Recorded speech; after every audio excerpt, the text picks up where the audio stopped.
Hey, everybody, welcome to the Glory Game NFL podcast. I'm John Marhefker, your host, and tonight we got a great show for you. Special on Sports Bible Universe. Jim Wexel, the acclaimed Steeler beat writer, Steel City Insider podcast. This guy has written some great books on the Pittsburgh Steelers. I have a few of them sitting right here. Steel Curtain, the best stories of the 79 Steelers, and one of Jim's specials, the Steelers and the NFL draft behind the scenes. Plus, he has a great book out. If you all have heard of Jim, or if you haven't heard of Jim yet, you're going to hear a lot about this guy tonight. He wrote a book about Troy Polamalu. This is an excellent read. So we're going to talk about that tonight. Special interview with Jim and myself sitting down and talking Pittsburgh Steelers football. So you're going to hear that tonight on the special edition of the Glory Game podcast. But first, I want to go over some NFL news. We had some big things happen in the NFL just over the last couple of days.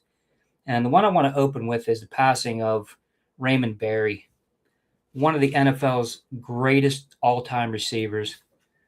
This guy was Jerry Rice of the 50s. I mean, him and Johnny Unitas had one of the most prolific passing games in the NFL back at that time. This guy really, really made an impact on the league, especially back in the in the 50s. Also as a coach for the New England Patriots, obviously. But we're looking at some of the stats of Raymond Berry. Now, any of you that are younger and you haven't heard of this guy, obviously I never had a chance or an opportunity to see him play, just only in highlights. But look, two-time NFL champion, was part of the greatest game in NFL history, so to speak, the 1958 NFL championship game. He was a three-time first-team All-Pro, three-time second-team All-Pro, but he was a three-time NFL receiving yards leader.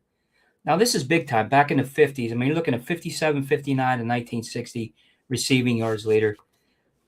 This is obviously one of the legends of the game, and I and all my listeners want to say his ability to catch a football and to hang on to it.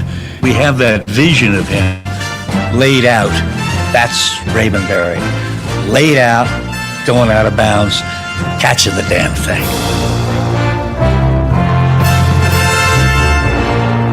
In 1958, Berry emerged from relative obscurity to earn recognition as one of pro football's elite performers. I think you'd have to say that the 58 championship game made Raymond Berry every much as it did Johnny Unitas. In an epic contest, Berry caught 12 passes for 178 yards. Both were postseason records and helped the Colts beat the Giants in sudden death overtime. The game propelled pro football and Raymond Berry into the national spotlight. Raymond Berry's relentless pursuit of perfection enabled him to retire as the league's all-time leader in receptions. It's the old cliche of brain over brawn. Nobody represents brain over brawn who's ever played the game better than Raymond Berry.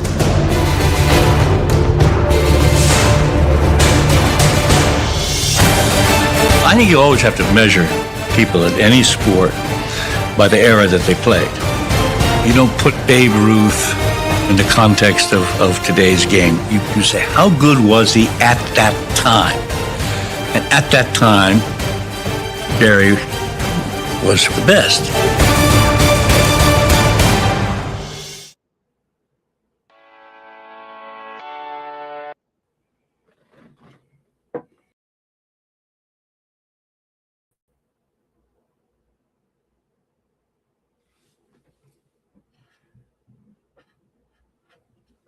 Well, when you see a legend like this pass away, Raymond Berry set so many marks. He set the standard back in the 50s, and early 60s. And we really want to say, rest in peace. And our thoughts and condolences are out to Raymond's family.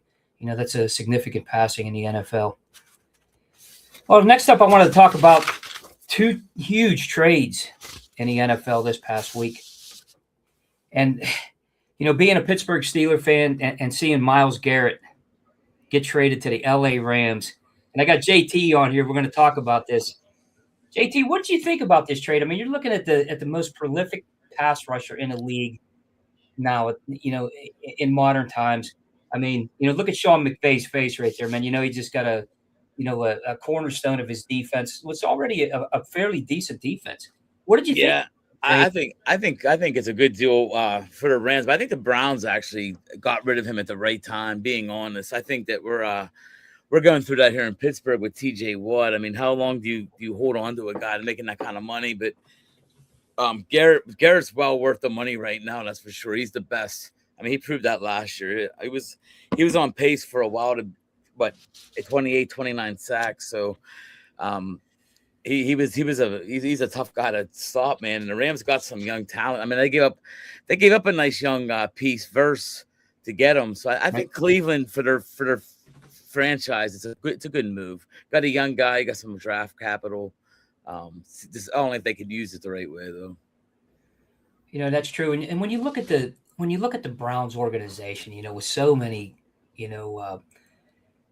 don't even know how to say it. So many crazy things happening, ups and downs. You look at Deshaun Watson and the quarterback carousel, and seeing this guy is he was the Cleveland Browns, for so many years. And what does that do to that fan base? I mean, I know you're looking at they got some decent picks here in the draft, and the team's constantly getting better every year. But losing a guy like Garrett, I mean, what does that do for that organization? In your opinion? Yeah, you know how it is here in Pittsburgh, man. We lose guys all the time between Steelers, Pirates. It's tough, man. It's tough for a fan base. There's kids that grew up with Myles Garrett. That's a tough thing. I know we went through it here. Back in the day, a Steeler leaves, man. It hurts. It hurts. It hurts in the heart, man. And these Browns fans love him. But I'm telling you what, man. I'm not saying Jared Verse will ever be as good as Myles Garrett, but Jared Verse is not a bad piece. Right. I liked him coming out of school. I think Cleveland fans will grow to appreciate it, but they gotta. Cleveland just has made so many wrong moves over the years that I could see the Rams winning the Super Bowl, the Browns doing terrible on defense this year, and just be another kick in their face. Yeah, it's really tough. And when you look at the Rams, with this trade. This is a team that obviously brought Matt Stafford in, years ago, and they really have, they kind of sold their soul, so to speak. They won that championship, and now this is just another. It kind of reminds me of that. Stafford. How many more years is he going to have left? Obviously you got a very good offense. You got a good young defense. Yeah. Add a piece like Garrett. I mean, this obviously. I mean, dare I say it, puts the Rams in some serious, deep playoff contention. There's no doubt. They're in my book, they're the best NFC team. I think this move here it's going to free up. It's going to free up a lot of. They have a decent secondary. You're going to get rid of the ball quick now on them. It's going to be a nice pickup for this defense. It's going to do a lot more than just sack the quarterback. It's going to help the. You got Cam Curl, Trent McDuffie, who they traded for from the Chiefs. They got Trent McDuffie and Myles Garrett this offseason. That's a nice offseason, man. So I mean, they're going to be good. I mean, getting Myles Garrett is going to make everybody better on this team. And don't forget, they got some. They got Braden Fisk. You got Byron Young. This team's got some talent around this man. It's going to be. Would not be shocked if they're one of the NFL's top 2 or 3 defenses this year. Nearly got Seattle in that division, so there's gonna be some stellar games in the NFC West this year. We're looking at that being, is that the premier division in football right now? I think you have to make it now with this trade. I think I mean, Arizona sort of drops it down a little bit, but still, them three teams are just. I feel bad for Arizona if you're a betting man, if the over-under's got to be 0.5, I mean, it's not going to be much for Arizona in that division. That's right. There's going to be some exciting play coming out of that division, And like I said, when you look at Sean McVay's face, knowing that he's an offensive guy, those guys are going to light up the scoreboard like they have, the past 5 years. But bringing Garrett on right now, like we just said, it just totally elevates this team to another level. And It also woke up a sleeping giant too, because Aaron Donald's making some little noise. I know they don't got no money under the cap, but if Aaron Donald wants to play again, they're gonna let Aaron Donald play again. That's right. And you know that guy's in shape. Oh, there's no doubt. He's not sitting on the couch eating potato chips all night. Not at all. He's in good shape. Yeah, another great player. You know, another big trade. This over the last few days, AJ Brown going to the Patriots. I mean, we had that that buzz going around all off season. Finally pull the trigger. Now, one of the things that I wanted to ask you, in your opinion, obviously this elevates the Patriots receiving core. They needed that go-to guy, and obviously his relationship with Mike Vrabel and all that comes up. But AJ Brown, I hear some people buzzing saying injuries and this guy's obviously downgraded a little bit, but I kind of look at it, and I know if Ralph's listening, he's going to say the same thing. Was AJ Brown's downfall or his decline a fault of that offense and Jalen Hurts? That's a good question. I believe a part of it is, and I believe maybe his lack of just lack. You know how divas get when they don't get the ball, or they don't get the ball in the right spots. I mean, I just think it was a mental decline too, where he just wasn't happy with the situation. You've seen how many times he'd come back, and I gave Philly credit for always keeping him in check, where he didn't totally implode. But I think it did have a lot to do with it. I think he's going to make the New England Patriots a fine offense. I mean, Drake May's going to have he's going to have somebody he's going to have a couple guys to throw the ball to now. It's going to be a nice offense. So I don't think it's AJ Brown you got from 5 years ago, but it's still a WR1. He's gonna do it. He's gonna have some numbers. Yeah, I think so too. Drake has to be smiling there in New England. He has his go-to guy now, and I think what I like about AJ Brown, a lot is the physicality. I think that's what he brings to this receiving core, and I like that.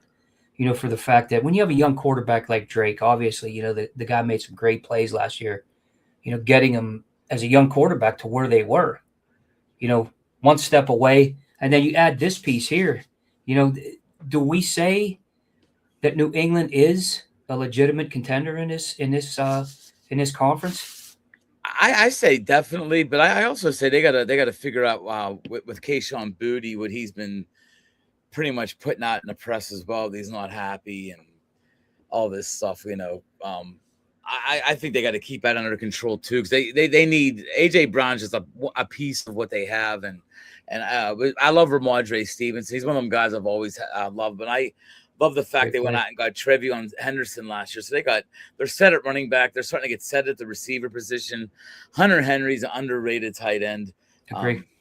Does something every year. I mean, he's just one of them guys that's always under the radar though. But I think this team, I know they got a lot of circus going on because of Vrabel and stuff, but right, I still think you got to put this team towards the top, man. I mean, if I was a betting man, I don't think Buffalo beating New England's a guarantee anymore. I agree. Yeah, I think they have the pieces now to legitimately be a totally legitimate contender against the Bills on a regular basis now. Where you start to see a little bit of decline in Buffalo. I mean, obviously I'm a fan of Josh Allen. I love Josh Allen. I know Ralph does too. And he, where's Buffalo stand in all this? I mean, I think if I was a guy right now picking my divisions, I think I'd have New England winning 10 or 11 or 11 or 12 and having Buffalo just like at the 9-10 win level. Honestly, I think Buffalo is getting a step older. I still think Josh Allen's elite, but I just don't think they give him enough elite pieces around him. I agree. You give him everything he needs, because I mean, the guy's amazing. I mean, you give him talent, and with his running ability, that he's his 1A, 1B in the league. So yeah, it's great to see, especially these two trades right here, to see, these teams get competitive and these divisions get stronger and everything. It's always exciting. And I always say I can't wait until September. That's like Christmas for me. There's no doubt about that. Well, John, I picked up the college football magazines are out already. So that means it's summer's here, but summer's almost over. Because I already got the there's 2 college football magazines hit the stands, and NFL will hit probably in 3 weeks. End of June, Right. you'll see like Lindy's and that. So it's crazy that football never stops, man. Football don't sleep, no doubt. It doesn't. It should never sleep. Doesn't sleep here on the Glory Game podcast, and it never sleeps on Sports 5 Universe. And JT's the man behind that. So there's a lot of great shows on his channel. So jump on Sports 5, sports5.com. Get on there and check out some of the shows. JT hosts a lot of them. He gets out there and has a lot of good insight. So get out there and check it out. And guys, this is part of the Sports 5 Universe. So come back every Wednesday, 8:00. John's gonna light it up with some great guests, some good information. It's a good show. It's not just Pittsburgh based. It's NFL based. So come on and watch it. Yeah, this is the love of the NFL. Believe me, the legacy, not only the high impact players, the Hall of Famers, but guys that made impacts on a lower level. And we're not talking about just players too. We're talking about media people, like the guy that we have coming up on this special interview. I know JT and he's one of our favorites. Wexel is one of the coolest. I had the fortune of playing baseball for him, back in the mid '80s when I was coming up as a young teenager. Not only is this guy, a great person, he was a great coach.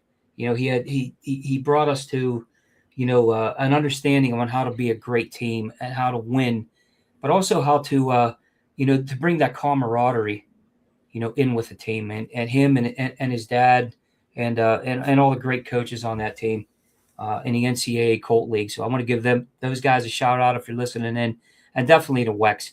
So this interview, not only if you're a Pittsburgh Steelers fan, but if you're a fan of the NFL and some of the great stories, from the legends behind the scenes, Wex wrote a lot of great books.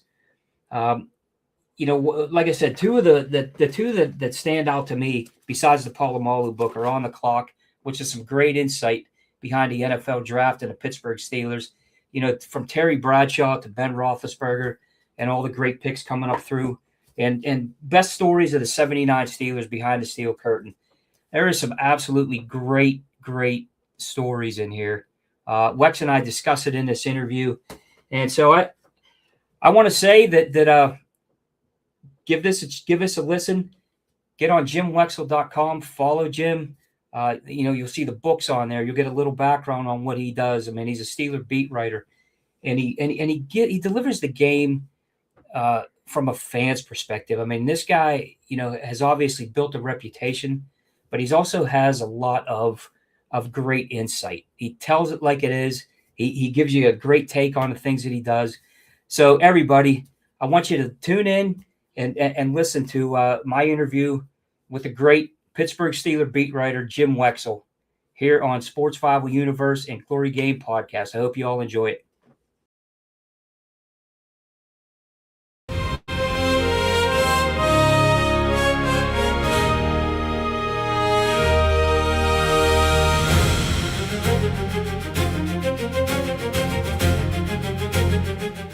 I really appreciate you, coming on to the Glory Game NFL podcast. So the first thing I want to start with is you growing up, born in Chicago. Tell us about those days and how a young Jim Wexel got started in a windy city. Okay, well, you're not going to get much out of that because I was born there, and my father was killed when he was 23. He was a pedestrian walking his dog. And so my mother remarried a year or two later, and she was 18, and we moved to Fort Wayne, Indiana. And we visited Chicago. All family was there. So, I mean, I've watched the extremes. I saw a no-hitter in Chicago at Wrigley Field when I was 8 years old, Kenny Holtzman. Nice. It was during the 1969 season when they had that huge lead over the Mets. And then someone put a black cat on the field, and it all collapsed. And I saw the Bears at Soldier Field on a really brutally cold day. My grandfather took me. It was a day that They lost 24-7. Their score was a defensive touchdown by Todd Bell. They set a record, a franchise record for fewest offensive yards gained in a game. That was a franchise record. So it was the worst. I might have seen the best Cubs game and the worst Bears game of all time. And I was a big fan of the city of Chicago. Growing up in Fort Wayne, I did not know I was growing up with Rod Woodson at the time. So That's great. yeah. So and then it was Buffalo, New York, and then Pittsburgh. And I was in 8th grade when I moved to Pittsburgh. So I've been raised in Pittsburgh. It was difficult coming here about in the middle of the dynasty when my team, the Bears, I don't know how bad they were. I can't remember the record. They did lose the coin flip to the Steelers for Terry Bradshaw. They were both 1-13, Right. and and they were so bad they even lost the coin flip. And the Steelers got Terry Bradshaw. I moved here, and when you're a kid and your team is the Bears and they're getting killed, and your friends in school are humiliating you, you start to root against the Steelers. And so I rooted against them through the 70s. Right. This is a horrible thing to look back on. And then the Bears won the Super Bowl in '85. I went back to Chicago, roamed on Rush Street. I was grown man by then. I was, I don't know, 20 something years old. And then they fired Ditka about 93. And in 95, I started covering the Steelers. And I really grew to respect this franchise. Dan Rooney. I was a big fan of Dan Rooney. He was a fan of mine. I was told he brought my name up at a meeting and wanted to hire me. He was talked out of it by the marketing director. So I still have great respect for Dan Rooney. He always liked me. I'm an Irish German Catholic, same as the Rooneys, with a bit of a temper, same as the Rooneys.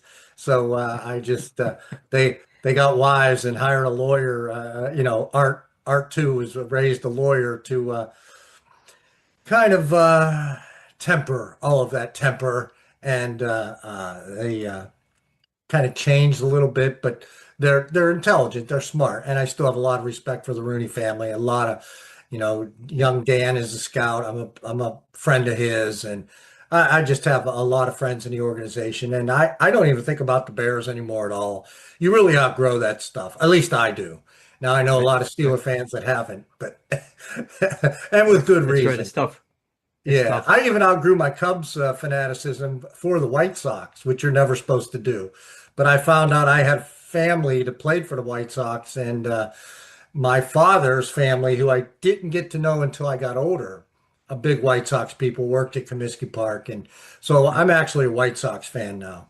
Yeah, so I'm not that I even know what their record is. I actually pay more attention to the Pirates. I'm rooting for the Pirates more. But if the White Right. Sox become good again, I'll be there. You'll be there, yeah. That's amazing to go from one storied franchise, in Chicago, and then to the we believe is the ultimate storied franchise here in Pittsburgh. It's really a great transition. I love reading the history of all this, George Hallis, and there's just a lot of good stuff. The Bears sprung up out of the Ohio League. That's the forerunner to the NFL. There were a lot of Ohio towns that had NFL, pre-NFL franchises, and they grew. They wanted to include Pittsburgh, but they had the blue laws. You couldn't play, you couldn't compete on Sundays, you couldn't entertain, you really couldn't do much on Sundays. So it was, I don't want to say puritanical, more Quaker, but they enforced those blue laws, so they couldn't get a Western PA franchise. They tried. They did expand into Chicago, the Decatur Staleys. In 1920, the NFL was formed, and Hallis was one of them, and so many Ohio teams too, and into Michigan and around and in 1926. The semi-pro teams in Pittsburgh could play on Sundays as the law, the cops would wink at them, Right. let them get away with it. It wasn't hurting anything. But in 1926, for whatever reason, they cracked down on it. And Rooney's semi-pro team, the Hope Harveys, was really good. They went to East or Steubenville. Yeah, they went to Steubenville. I believe that was where they went for 1926 to play their games. And they got an exhibition with the Canton Bulldogs, Jim Thorpe's team. Jim Thorpe was a 39-year-old two-way player, and they played exhibitions to make money, and they played the Hope Harveys. And Thorpe was hoping to get in and out of the game. Let's put these guys away so I don't have to play much here. But the Rooney's team, the Hope Harveys, were so tough that Canton had to, they won 3-0, and Thorpe had to play every snap at 39 years old.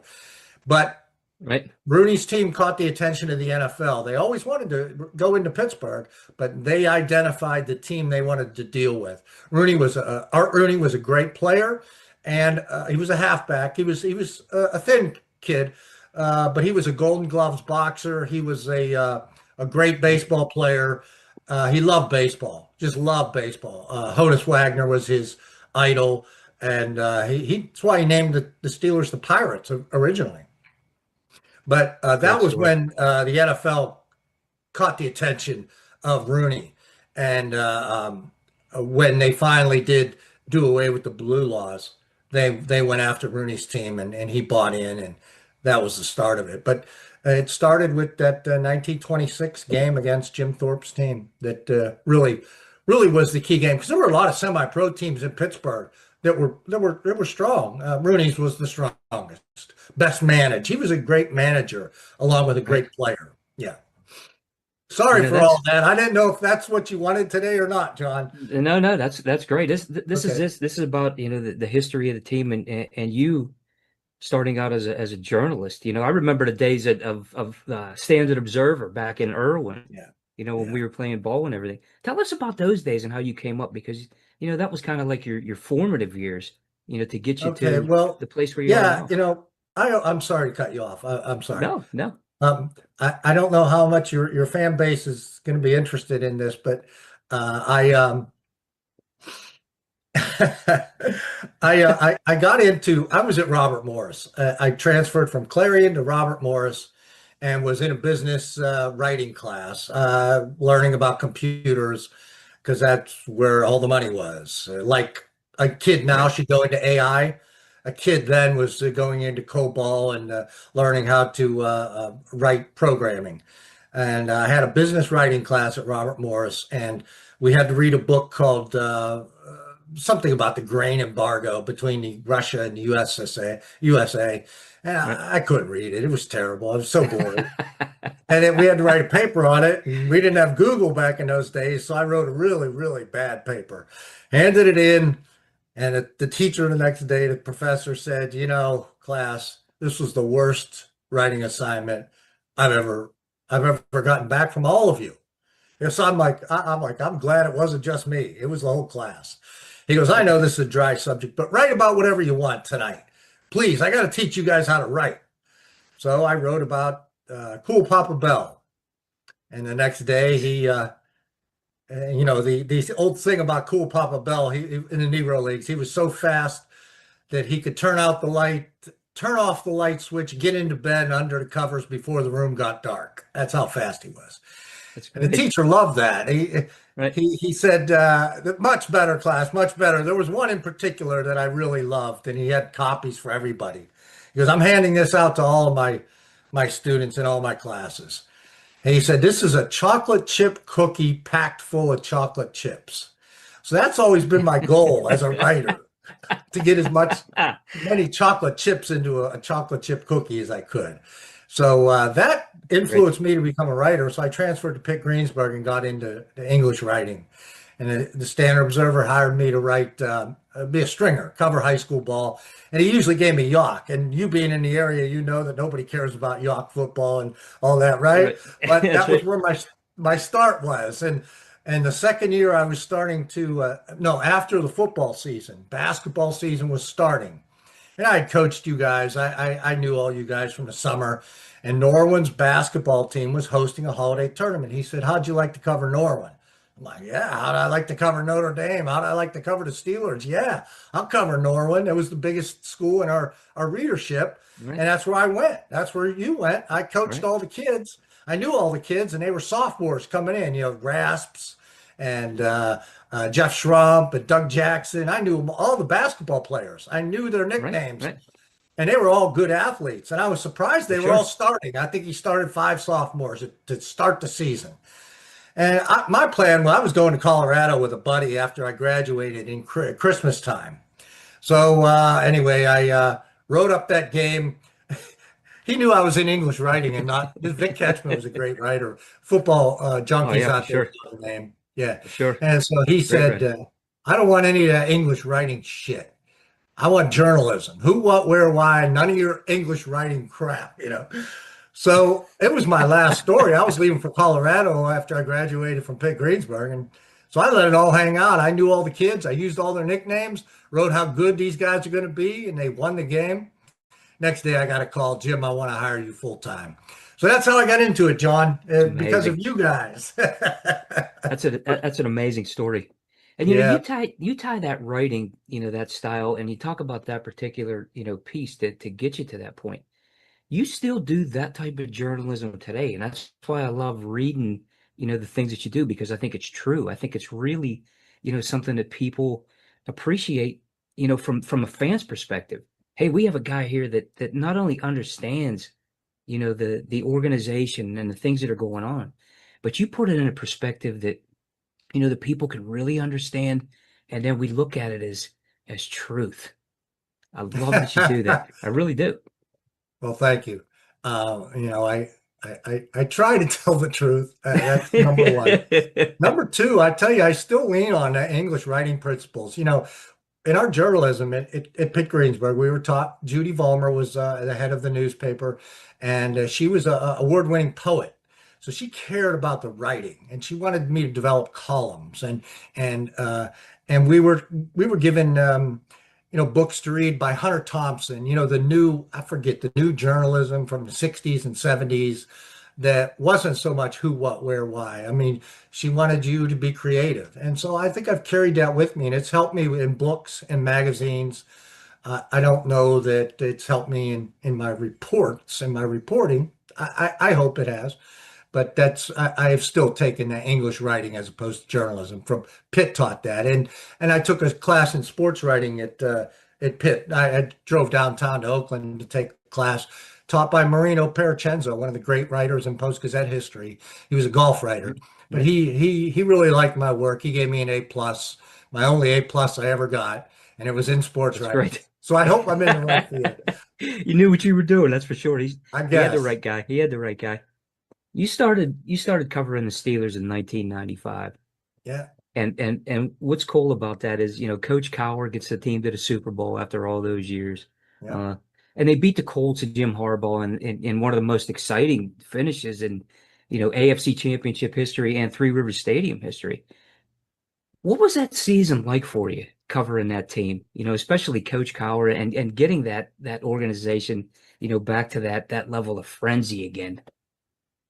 Well, I was still at the Standard Observer, and Vic Ketchman had gone on to work for the Jacksonville Jaguars, and he got Bob Labriola's job with the Steelers, run the team paper, answer online questions, things like that. That's what Vic was doing in Jacksonville, and so I rose to become sports editor that year at the Standard Observer, and Vic had a seat on the Steelers team plane to go to games, and they pick up his hotel tab. And so you can imagine what it was like for me, stepping in and being told when to be at the airport, and I get my hotel comped, and then I would turn in my expenses. But we would get home Sunday night. We would leave Saturday afternoon, get home late Sunday night, and I'd have to be in the office early Monday morning to lay out the afternoon paper and edit, and I'd write my stories on the way home. So it was both a dream and, I don't want to say a nightmare, but it was a blur. It was difficult, but I was young enough to deal with the travel and all that went with that, not missing a day of work, but still hitting all the road games. And it was fantastic. You talk about that Colts game. I was still drinking and smoking back in those days, 95. I quit drinking after when they lost the Fog Bowl. When they lost the Fog Bowl to the New England Patriots, I quit smoking, and then 2 years later, I quit drinking. And so, and then I quit the newspaper. I became a freelance independent guy and started writing books and things like that. But I was in the press box when you could smoke in the press box, and we'd hung out, all the guys. We had hangovers. It was a Sunday, 1996, January. They're playing the Colts. In walked this beautiful woman in a Colts jacket. I said, she must be a cheerleader. And I see this scraggly guy walking behind her. I'm like, what is this? What is with these beautiful women and their scraggly, unkempt boyfriends? And then the unkempt boyfriend spun and saw me and started walking right at me. And I'm sitting with the group of guys smoking a cigarette. And they're smoking. We're drinking coffee, getting over our hangovers, ready for the big game coming up. And scraggly guy turns out to be John Mellencamp. And he says, "Could I bum a light?" And the guy next to me, Mike Byers from the Beaver County Times, says, "You got to sing a song for us, man." He goes, "For an effing light?" He didn't say effing, but I give him the lighter. And so that was a pretty cool moment. And, and then it all came together. Great. Indianapolis, he's from Indiana. He's always singing Indiana songs, right? And right, so right. That's the kind of life it was. You run it, especially with the Steelers. And to a degree, I just met Michael Keaton for the first time a couple months ago. He was pretty cool. It was a group. It was a group thing. Amazing. We were interviewing him, but that took some getting used to, the star power around that team, and in those big games. There haven't been the big games of late, but those kind of big games, Super Bowls, and then off to the Super Bowl we went, and I loved it, but. There came a point where, I got a raise for taking that job, but they didn't replace the body at the Standard Observer. The Tribune Review had bought us. It was kind of dismantling us at the same time. Right. And they didn't replace the body. So I had double time. The people of a local paper want local news. They don't really care about the Steelers, but I was really digging covering the Steelers. So right, for sure. I had to make a decision that I'm not giving these people what they deserve. In far as local news. So I left the paper, doubled my salary right away. It was still in the era of newspapers and magazines, and that has since died. And so it's becoming a little more difficult. So you got to write more books, and that's what I do. And that's it. And that was the next thing I wanted to get into. You've written some really great books on the Pittsburgh Steelers, and I'd love to touch on all of them. I know we don't have enough time to do that, but I have so many favorites of that group, and A Tale from Behind the Steel Curtain was the first one that I actually got. The best stories of the '79 Steelers, and I wanted to get into that one right there. And one of the stories, reading the whole book, there's so many great stories in that book. The story about Beasley and Jack Lambert with the snake. That is an absolute classic. Tell us about that, for the fans that haven't heard it yet, because it's just, every time I read it and I think of that story, it's so, it's just hilarious to think that actually happened. Yeah, there are so many cool Jack Lambert stories in that book. For sure. I called him. I got his number, and somebody had said, "Don't tell him where you got this number." That's and they also said he probably won't call you back, and he did. Right. And so everybody told me cool Jack Lambert stories. And we put that one on the back cover. I can't remember the specifics of the story, but he went out for the night and they put a rubber snake under his pillow. And he freaked out when he saw it. And he was screaming in the hallway, screaming for Chuck. And Chuck woke up. And he put I think was it Beasley? It was Beasley, yeah. They put a snake in my room, and that snake is still in my room. I'm not going back in there until somebody gets that snake out. And so, that all developed and finally came down on Jack, and he felt a little foolish that it was a rubber snake, right? The details of it are even better. And do you still have that book? I do have it. I have it sitting in here.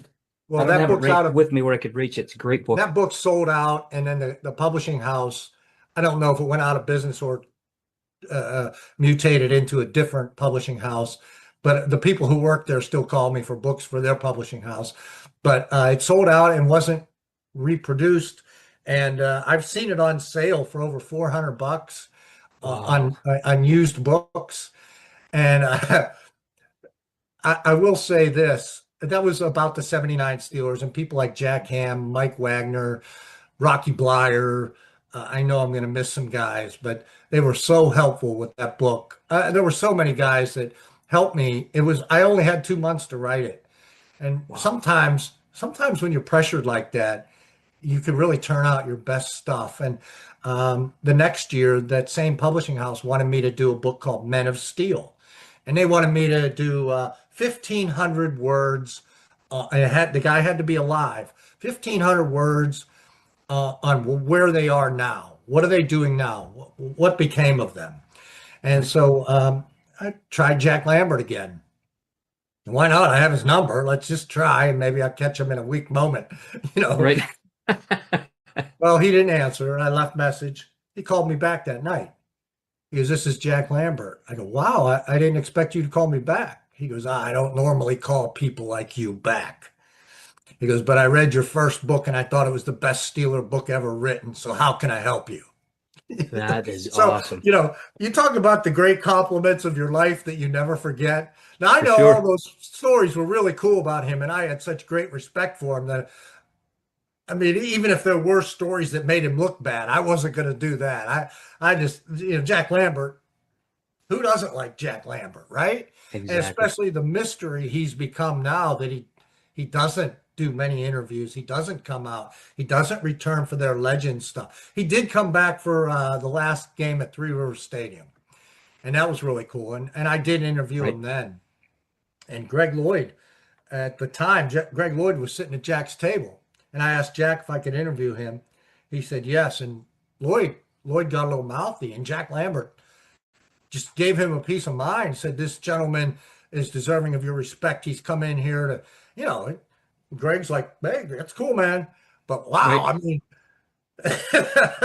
so Jack gave me a pretty cool interview then. But he did call me back, and um, I sent him a copy of the book. Is Where Are They Now? And I told him, I said, "Jack, I have enough. I just need to know what you're up to now." And he said, "I mean, you're going to cut this interview short?" I said, "Well, tell tell me about the Raiders." "Oh, the Raiders, Yeah. Yeah. And he goes in 15 minutes on the Raiders. And I go, "Oh, okay, Right. Jack. Hey, thanks a lot, man." He goes, "What? You wait all this time to interview me and now you're going to hang up?" I said, "All right, tell me about the Browns." "Oh, the fucking Browns, man. I tell Yeah. you, Yeah. you go on and on about the Browns." And so I sent him a copy of the book, and he writes me back. He goes, "Thank you for the book. I'm at my friend's house. He's having a New Year's Eve party. I'm downstairs. I just cracked open a Michelob Light, lit up a Tarrington, and thought it would be a good time to write you back. I read your book, and I still think your first book was the best Steeler book ever written." So this book sucks, but I still like your other one. And That's a so great story. yeah, I've been trying to get him to do a biography, and he doesn't. So That's anyway, a that's tough my one. Jack Lambert. That book. That's what I love about that book is the Jack Lambert connection there, and also all kind of great Jack Ham stuff, and I mean all those Oh yeah. guys. Gary Dunn gave me some great stuff too about how he had 3 sacks on a Monday night game, and before the game they were trying to teach him to do a sack celebration. And he said, "I'm a nose tackle. I don't get that many sacks." But he got one, and he pumped his fist. And somebody said, "You got to do better than that." He got two, and he did a little thing. And they said, "No, more." So he got a third sack, and he started some ridiculous dance, pumping his fist, and he punched somebody. Oh, I forget if it was the quarterback, Yeah. but he punched somebody and almost started a brawl. And it wasn't his intention. But Gary Dunn was a great storyteller, and he Oh yeah. went more into the 80s. He's a Tunch and Wolf guy. And so those are those 2 books. And then I realized that I wasn't making much money writing for publishing houses. And so my third book was a self-published book, a road trip book, Steeler Nation. and that Great sold book. out too. I still have a few of those copies, and I keep the price up high a little bit on my website. I sell the books. I don't have the first two books, but I sell these books, and I keep the price at $20, even though it's paperback, it's thin, it's from the 2007 season, and but I have so few of them. It's okay if I don't sell out. I have and that book, that was when self-published books could get into Barnes and Noble and other bookstores. Even though the Yep. economy crashed right at the same time the book came out, I still did really well with that. And that one and the first book, Tales from Behind the Steel Curtain, they sold about 10,000. And a self-published book selling 10,000 is nice. It's really That nice. is And nice. I was able to, I'm still I still have a retirement fund thanks to that book, college fund, all that stuff went in, put money into the house. And my ex-wife has, her retirement fund from that too. So that worked out well. And then my next self-published book was Polomalu, and the timing was right for that. And I had been Right. working on it, and then he retired and went into the Hall of Fame, but it wouldn't go into Barnes and Noble. It couldn't get a self-published book in there, and so I mean, it still sold well. But a publishing house bought the rights to the paperback to get it into Barnes and Noble. So Okay. yeah, that I don't know if you want to get in behind the scenes of the money, the business of books. It's kind of sad if you want to write books, but it's not easy. But I For still sure. grind away at it, and I still have a good book idea in mind.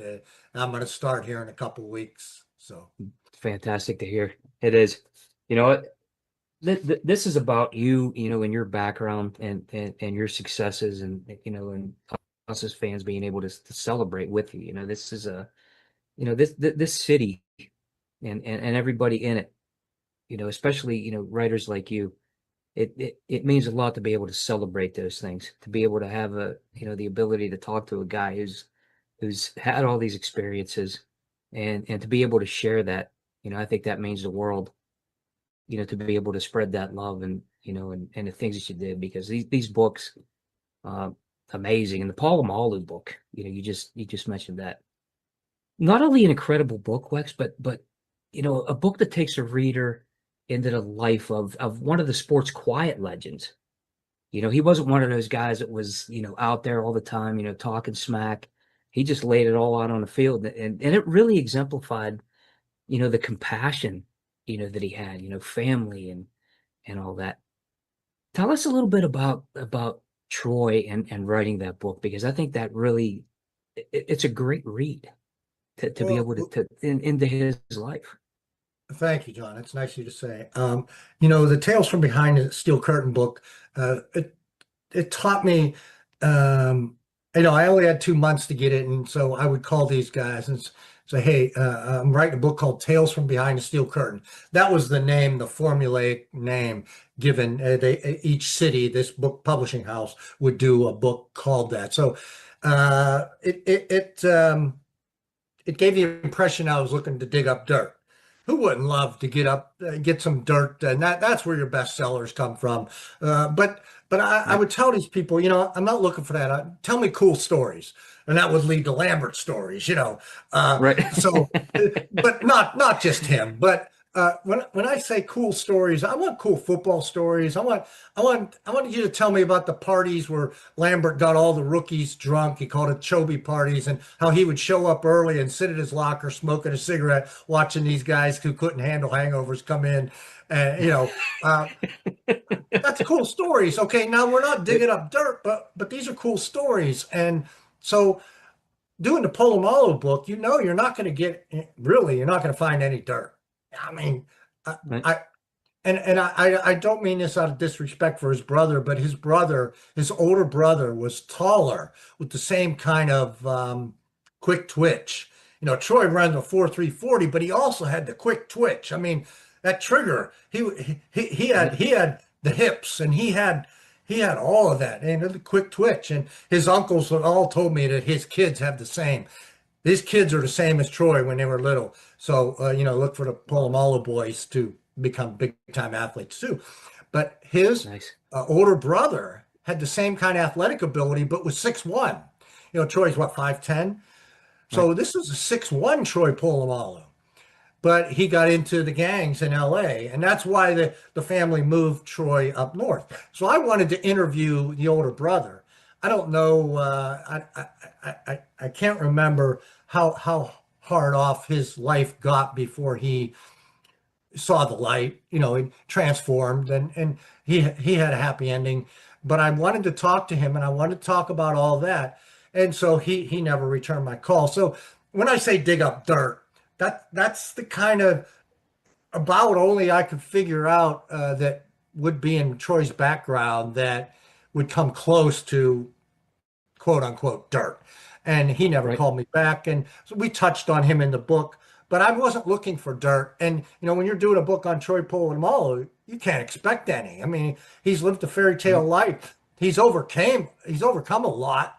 And he says the last thing I ever stole was a Bible. Because he was Right. tending to in the bad direction, maybe steal some candy, stuff like that. At 9 years old, he went up to Oregon. But the last thing he ever stole was a Bible. So I mean, that's a Right. cool story in No dirt. itself. And Sure. he met his wife, and that's a fairy book romance, and raising his kids. You know, there's not much you can expect. His teammates love him. I'm not looking for bad stories. And so when he would direct, I would call uncles, and they would call Troy. Who is this guy? What's he doing? What's he looking for? Oh no, he's a good guy. And so you're not going to sell 100,000 copies without dirt, right? Without some kind of scandal in there. So I Right. wasn't expecting it, and I wasn't looking for it. And my history with Tales from Behind the Steel Curtain, I want cool football stories. Ryan Clark, Ike Taylor, Chris Hope. Tell me, Deshae Townsend, tell me something cool that happened on the field. It doesn't have to be dirt, right? I mean, you That's you right. like cool football stories. Tell me something funny Right. somebody said on a field. Tell me something, in preparation. Troy Troy's eating. As Right. they say, the Polynesians love their food, and Troy didn't like to come to spring practice either, like Aaron Rodgers, and he would Right. get out and he Right. would never come. It was voluntary.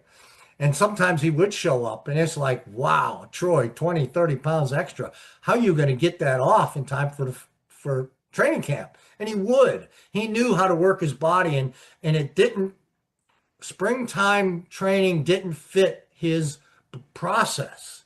And some Right. veterans have to be not coddled, they have to be recognized. They have to be treated like adults. Like, Casey Right. Hampton, the same thing. He knew how to get into decent shape for a nose tackle.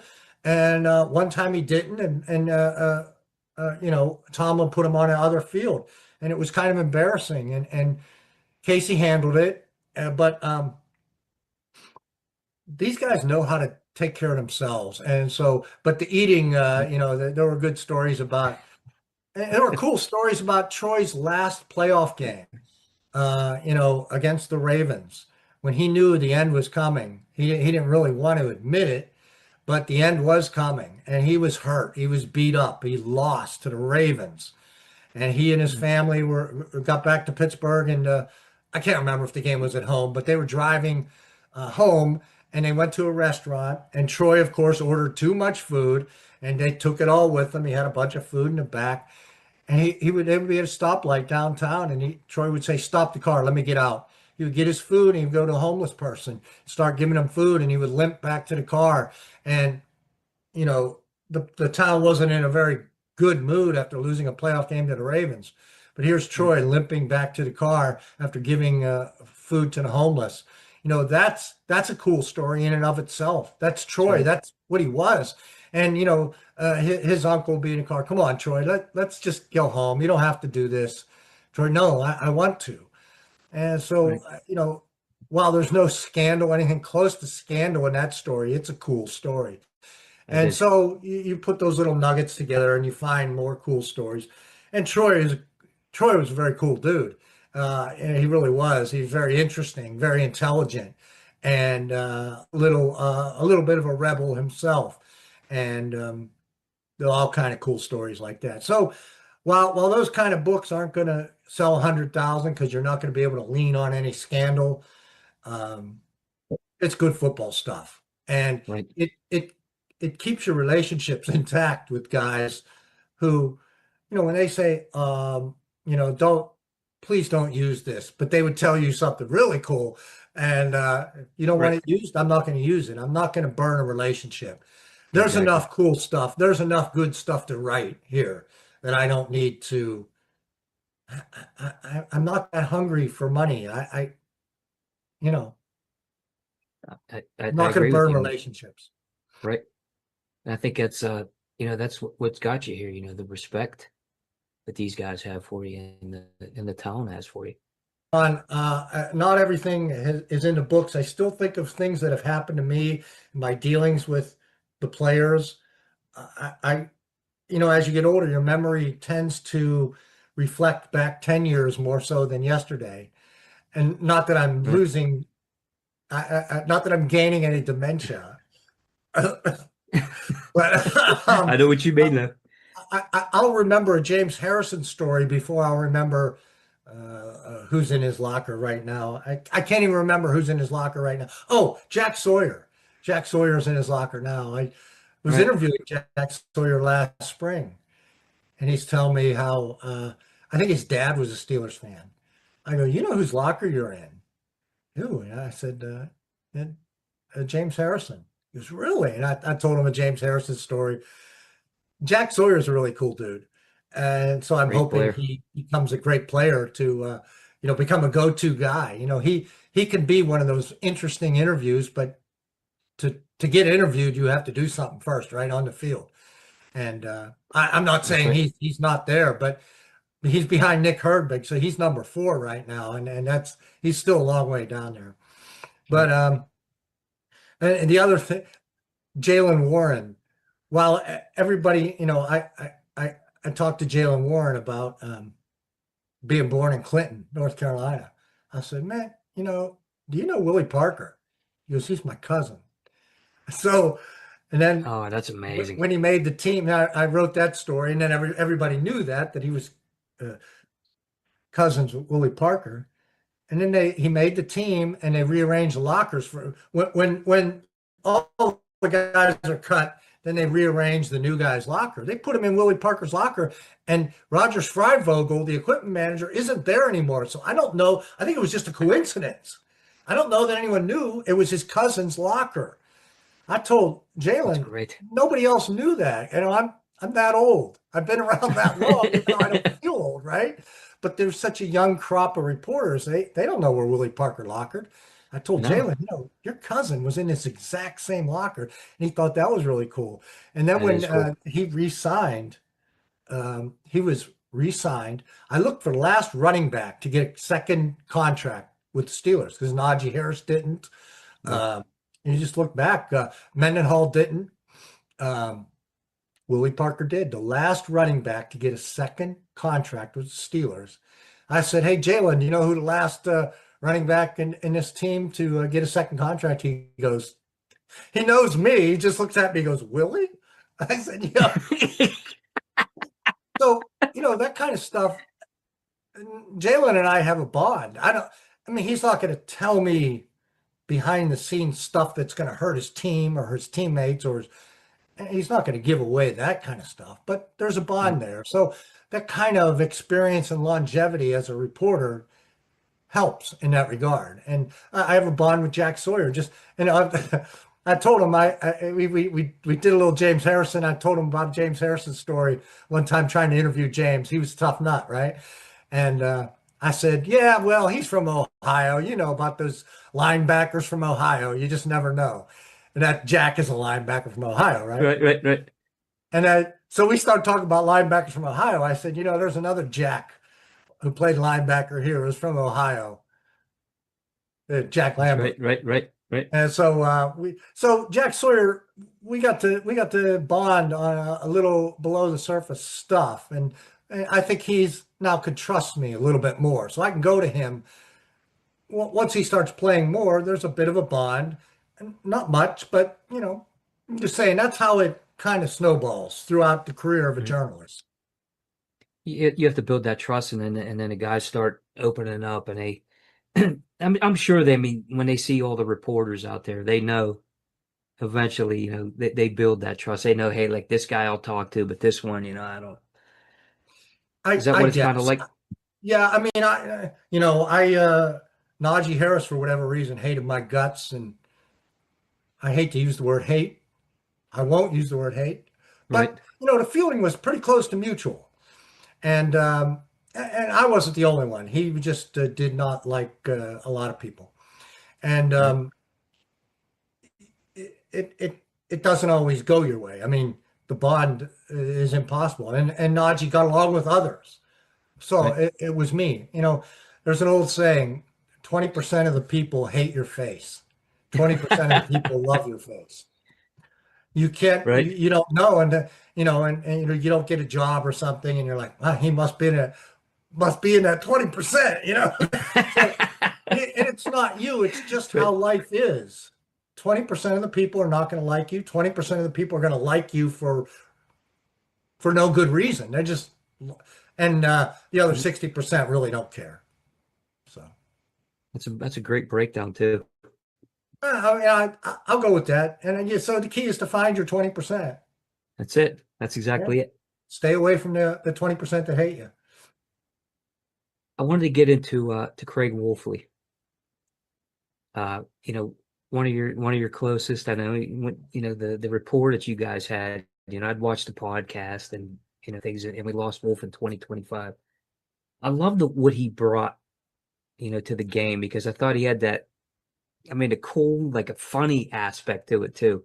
I love the way he did it, and you were part of If These Walls Could Talk, behind the scenes of what it felt to be a Pittsburgh Steeler. Tell us about Wolf and what he was like, from your perspective. Well, I tell you, if there are 20% that hate Craig Wolfley, I don't want to be anywhere near any of them. Right. I mean, see, I just tell you that my 2020 60 thing, that don't stand for Wolfley. I mean, like 90%, 95% love him, and the other 5% don't know him or never met him. I mean, what you saw is what you get. So I'm not going to be able to tell you anything new. What you saw is what you would see up close if you got to talk to him. If he was on your podcast, I mean, when you say we had a great bond, it's only because you saw us. Wolfley had a great bond with everybody. Yeah. And so you hope to achieve that. And somebody on Facebook wrote about Aaron Rodgers, somebody I know and like, and I ripped him for his take. And he texted me, says, "What's up, man? I got respect for you. Why are you ripping me like that?"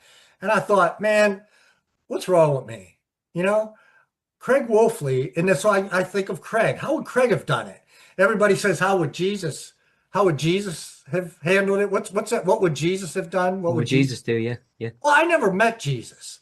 I'd do that with Craig Wolfley. What would Craig Wolfley do? He's a follower of Christ, right? So, and he reads more Bible than I do, so he knows more about Christ. I just read Wolfley's If These Walls Could Talk. So I'm going to follow Wolfley, and I'm going to say, what would Wolfley do? And that's what I did in this instance. And Craig would have, he would have written some great apology. I don't know what I was thinking. I had a bad day. I have a lot of respect for you. I didn't write that. Craig would have. So I still can't live up to what Craig does, but he's in my mind a lot. How would Craig have handled that? Craig would have handled it with love. I mean, that's a guy who's one of the he was in the world's strongest man competition in his 20s. Right. Those kind of guys, they're not small like I have a tendency to be at times. Hey, you saw me arguing with umpires. Craig Wolfley would have said, "Sir," Craig would have made the umpire feel bad because Craig treated it with respect, whereas I'm screaming and the umpire is just going to hate me more because of the approach I'm taking. So I can't get to that level. I'm 65. I'm trying to get to that level. I'm still trying to grow. And so Craig is my, I don't want to say idol is not the right word, but a model, a mentor Right. in life. And so I don't think I need to tell you any stories. I think what you see is exactly who he is, kind of like with Troy Polamalu. You don't Right. need me to tell you any more. I mean, Craig was just a great guy. You know, I could take my troubles to Craig at lunch. And he'd say, you know, Wex, you know you're wrong about this. You know, and I would say, I know, Craig, come on, man, take my side for once. You He kind know, of balanced you. but he would make you feel loved and at the same time correct you. And that's how he was as a writer. That's why I loved him on my site. Whereas people look at me as more of an optimist with the Steelers, and I will criticize, but Craig could take that optimist role without being looked at as carrying water for the team or whatever, apologists, whatever insults. Those insults hurt me because it it it it tries to trash everything I've done as a reporter through the years. It's, well, you're just doing this for the team, and I'm not. I'm just more optimistic. I have a lot of respect for how team is run. I thought Right. Mike Tomlin was a great coach, and I would have brought him back. And when Art Rooney too said that, you know, Art Rooney too took a lot of abuse for that, saying he would have brought Tomlin back. And I respect how the Rooneys run things. You know, I was trying to get a job with Steelers.com. I didn't get it, but I still have a lot of respect for how that franchise is run. You know, that's not going to change me. And Craig could write a column with criticism, but it was couched as a good coach. You know, John, you may have thought I was a good coach to you, but I was more of a holler guy. I may have embarrassed you at a time or two, where Craig would never do that. A good coach, a really good coach, criticizes as a teaching tool. You know, he's not trying to embarrass you into, whereas, you know, and I may have done it with my daughter too. You know, challenge them through embarrassment, maybe. You know, it's not something I would be proud of, but you still have respect for me, and so maybe I didn't embarrass you to the point where you hated me. But Craig just had pure love all the time, and it was he would criticize as a really good coach would, to show you how you can do it better. And instead of embarrassing you, you know, Vince Lombardi would embarrass you. Bobby Knight would embarrass you Right. and you'd love him later because it jolted you into doing it the right way. And you would do it the right way, and then you would look fondly. Craig had that love in him that I still aspire to, as you know, and I still do it with guys who write for me. I will take it, and you know, I'll criticize them too thoroughly, maybe, and then try to get them back through love later. Whereas I should do it with love to begin with. It's just difficult. So you're always growing, you know, Right. always growing. There was one last thing I want to tell you, man. I could talk to you all day, believe me, Wex. I got so many things listed here. I was like, boy, I could get into this, and this. Your take on the 2026 Steelers? I mean, you know, obviously the transition from Tomlin to McCarthy, you know, we're looking at, you know, some decent changes here. You know, you're looking at a guy that's a, Pittsburgh guy, offensive minded coach. What's your take on a team, for 2026? I mean, they have all the tools. Is this a team that you think can get over the hump this year, in your opinion? Well, you know, Tomlin, excuse me, John. Tomlin took a lot of grief for not being able to win while rebuilding. And part of it was his fault, part of it was Ben's fault. They were too good to bottom out. He was too good of a coach, Ben was too good of a quarterback to bottom out. But and they couldn't rebuild like everybody else does, except for Belichick. might have been the greatest coaching job. He rebuilt agree. and continued winning. He still had the quarterback, but I still got to give the coach and that franchise credit for continuing to rebuild and win Super Bowls for a long time. Amazing. Tomlin would rebuild the offensive line. He would get to Castro, Gilbert, Pouncey. Now the line is big time. Ramon Foster, I didn't use him because he was a free agent, undrafted free agent. They used high draft capital to rebuild that line. Meanwhile, the defense was dying from that Super Bowl team. And they got Antonio Brown in the 6th round and Le'Veon Bell in the 2nd or 3rd. I think he was a 2nd rounder. Second. So they got the triplets. They had the line, but the defense needed rebuilt. Okay, so draft Ryan Shazier, draft Stephon Tuitt. You lose both of them. You draft an Artie Burns. You reach for a corner. It just never happened because they didn't bottom out. And there was always something that wasn't. The secondary was a disaster through the late 2010s. And now I think they finally got that secondary intact. I'm looking for Ramsey. I'm looking for Jamel Dean. Plus, there's real depth in the secondary. And there's real depth on the defensive line. There's real depth on the offensive line. They needed playmakers. They got a couple. If they get an injury, the playmakers are wide receivers are still going to be shallow. But they've got, it's been Omar's a nightmare. And Tomlin's, So I finally think they got to the point where they can do it. And Tomlin's out. I think Tomlin could have really done really well with this team. And Mike McCarthy is going to give them more punch offensively. And he's going to hopefully rebuild the quarterback position. I'm not so sure. Drew Aller doesn't look good. I'm going to give him time because he's totally rebuilding his fundamentals. And let the coach do his, me criticizing Drew Aller is pretty stupid at this point. I'm just telling you, it doesn't look good from my seat in the spring of his rookie year. But you've got a quarterback whisperer who's working with him, which they didn't have with Tomlin. So that's going to help. And then Aaron steps into his old offense with playmakers, with an offensive line that I think is finally totally rebuilt.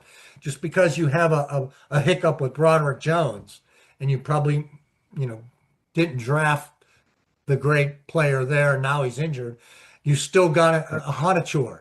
And so I think the offensive line is going to be fine. So while it's easy to say you can't win a Super Bowl with Aaron Rodgers, I mean, it's easy to say that. But I think there's a sliver in me that says you can. It's possible.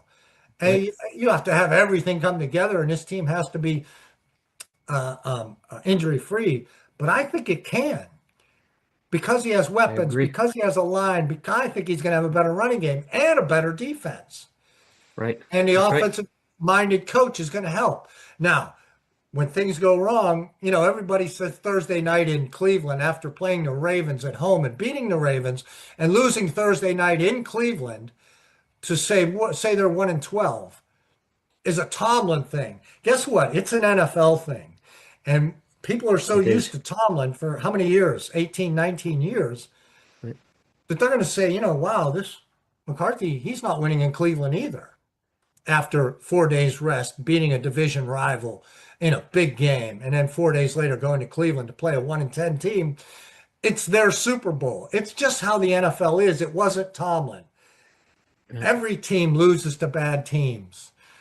So I think fans are going to find that out. And can Mike McCarthy keep this team together the way Tomlin did in bad moments? He could keep that locker room together. Right. I have a feeling McCarthy will be able to, and McCarthy will add some offensive punch to it.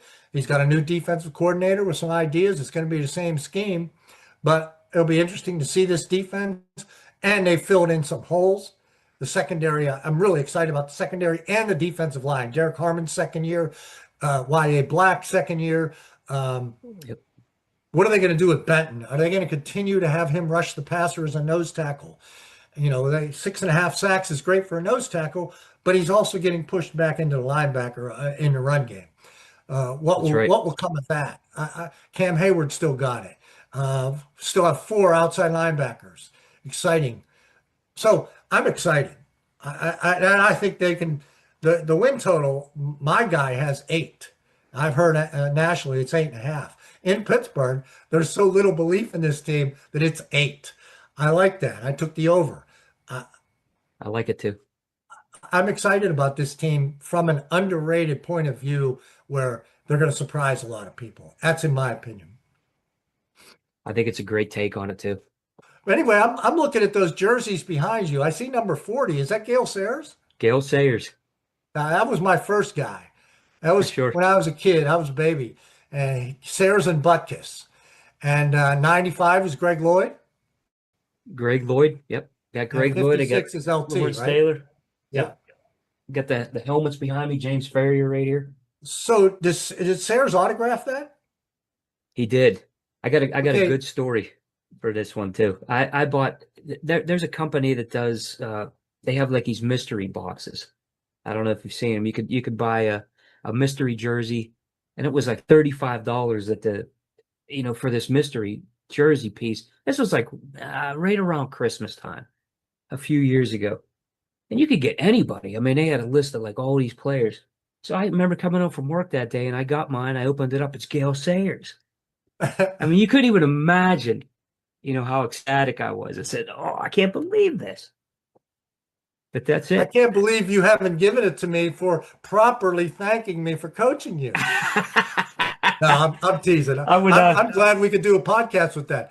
Sayers was, he was my guy. And of course, Butkus was too. Whatever I wanted to be that day, defense or offense, they were my guy. Great players. Absolutely great players. And that was like us with the Steelers of the 70s. I'd go out and I was Lynn Swan one day, always Swanee or Stallworth.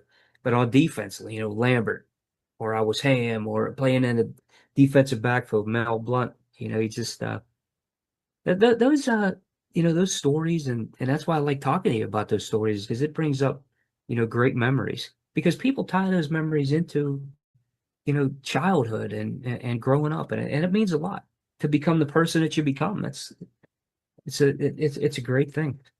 It really is. Yeah. Well, that's why I got into sports writing as opposed to covering news where you have to write about tragedies. It's nice to write about, Right. That was the one thing Marino Pericenzo taught me the most about sports writing. Spirit. You got to have spirit. And so maybe that's contributed to my reputation as being optimistic and maybe more pro team. I mean, I do get critical, as you know, but finding spirit. That's what was cool about covering high school sports. Or covering when I used to write for Post Gazette in their zone. It would be a feature on Scott Barniak comes to mind because he saw me at an event and he showed me an old clip of something I wrote about him. You look for something. There's always something, especially like these pro players, whatever undrafted free agent. There's some spirit in there in their high school and their college. There's a great story in there somewhere if you lift it up. And you can write with spirit about somebody's life that makes the reader feel good for a minute, even though it's about somebody else. But that spirit, team-wise, winning, coming together as a team, sacrifice, people love that stuff. And that's what sports writing should be all about. Totally agree. 1,000%. Well, in closing, I want to say thanks, Wex, again. All right, John. Hey, thanks for having me on. I appreciate all the kind words, and I hope the listeners enjoyed all the talk. I was a little too much about myself, but I hope it was worthwhile. I definitely think so. I think I wanted this to be about about you, your life, your career, and with the stories of the Steelers and everything. I think it ties in to to what I want this to be about with this podcast. I want it to be about the history of the game, obviously the legends of the game, but also the people that helped to build the game, to what it is. It's not just, the players and the coaches and the things people see, in their face. It's the people behind the scenes that bring this to us. And it means a lot. So I really appreciate that. I really like Aaron Rodgers always mentions those guys.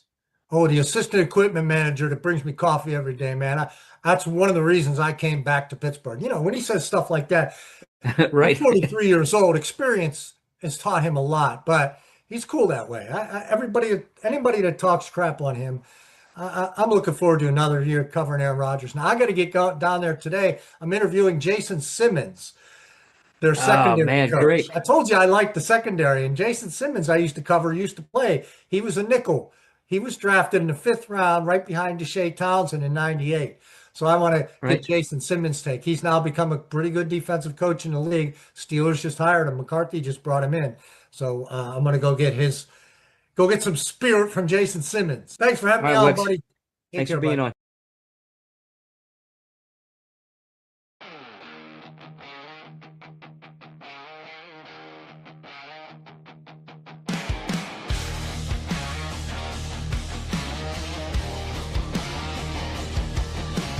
Lights come on and the week fades away.